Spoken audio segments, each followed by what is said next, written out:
Gold and silver were due a correction. They were absolutely due a correction. Where they do the correction we've seen, I think it's way overdone, especially in silver. But if you understand why you own the metal and what the purpose of having capital outside of the system, you should be able to relax a little bit. And if you have funds that are still in the banking system or still in the system, now is a perfect opportunity to get those funds out of the system, into metal, into your hands with no counterparty risk and no default risk. All of our viewers and subscribers keep asking me for your input on what the heck is going on with the gold and silver markets. Sometimes it defies what they and I sometimes feel are common sense understandings. You have a way of looking behind the scenes and have an understanding of the inner workings of credit markets as well as the metals markets and give us a broader perspective of that. Could we start there and talk about what is going on with gold and silver, especially over the volatility we've seen over the past several quarters? Well, you're using the term volatility. Nobody used the term volatility on the way up. They only used the term on the way down. So I guess there's good volatility and bad volatility. I would say things probably now are less volatile than they were on the way up, because we were regularly seeing $3, $4, $5 days in silver. Now it's been a slow bleed of, $2, $3, 75 cents, whatever.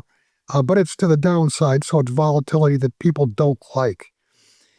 Where we are now, we are in the bottoming process.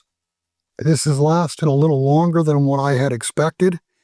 But I want to tell people this is and we've had many of them since the year 2000, 2001, when gold and silver bottomed.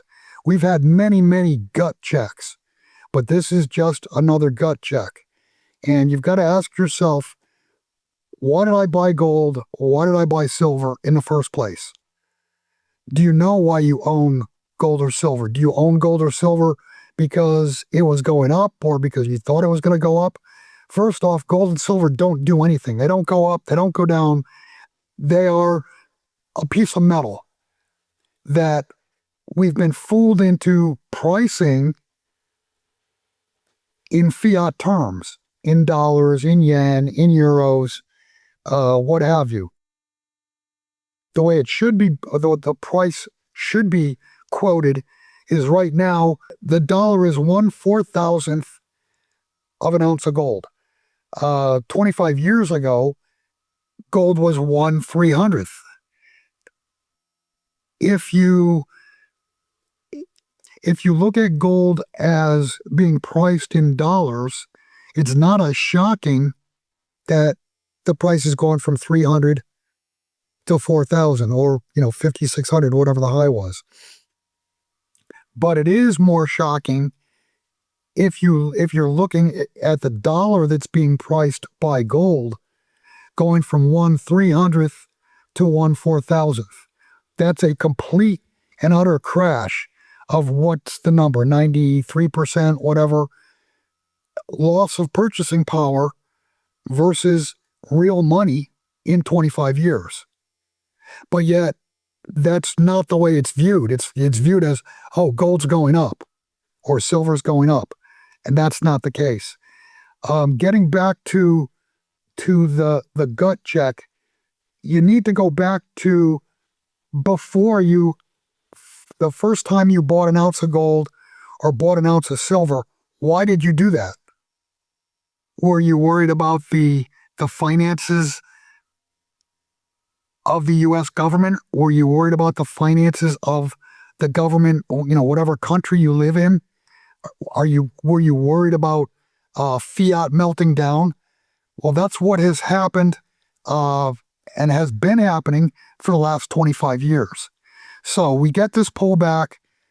People are pissing in their pants because 6 months ago, We were not even 6 months ago, 4 months ago, 5 months ago, we had much higher pricing or much lower pricing in the current currencies. Gold and silver were due a correction. They were absolutely due a correction. Where they do the correction we've seen, I think it's way overdone, especially in silver. But if you understand why you own the metal and what the purpose of having capital outside of the system, you should be able to relax a little bit. And if you have funds that are still in the banking system or still in the system, now is a perfect opportunity to get those funds out of the system, into metal, into your hands with no counterparty risk and no default risk. And that's the key, no default risk. We live in a world that is basically insolvent. I don't think there's a large central bank anywhere that is healthy. And I can say that because we know the U.S. Treasury / Federal Reserve are not in healthy positions. The Treasury now is paying $1.5 trillion in interest alone. That is the biggest category of spending other than, I think, Medicare. Or I'm sorry, not Medicare, but Social Security. It's bigger than defense. It's bigger than anything else. And it will only grow, especially if interest rates go higher from here. It's going to grow much, much faster. If you look at the Federal Reserve, they have a negative equity position at this point.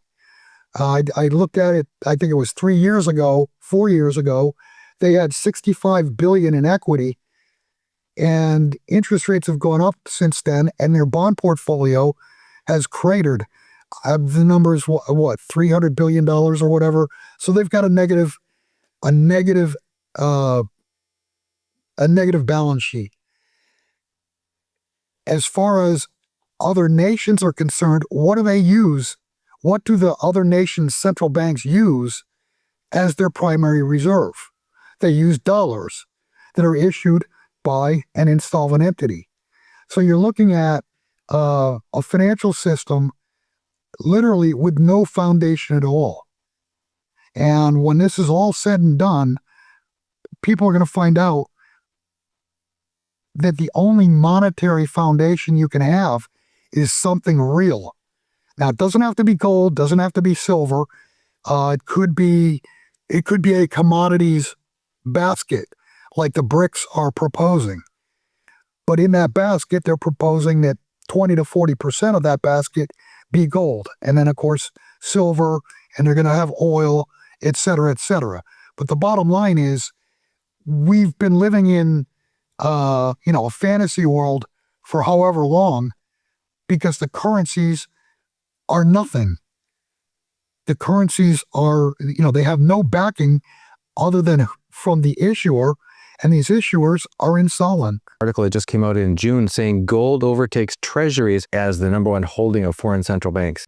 For two reasons. One, because the central banks are buying gold. They're buying it voraciously. And the other reason, the price of gold has gone up, or the value of currencies have gone down. That's why gold now is a larger percentage of dollars. But there's a lot of governments out there that don't own gold, that still have 100% of the reserves in dollars. An example: I lived in Costa Rica for 5 years, from the end of 2006 to 2011, and by 2010 or 11, I'm thinking to myself, okay, so this country's 100% dollar reserves. When the dollar melts down, what's going to happen to the Central Bank of Costa Rica? It'll be total chaos. So again, going back to the financial system needs a real foundation, and there's no foundation. And the derivatives have built up, dramatically since the 2008 great financial crisis.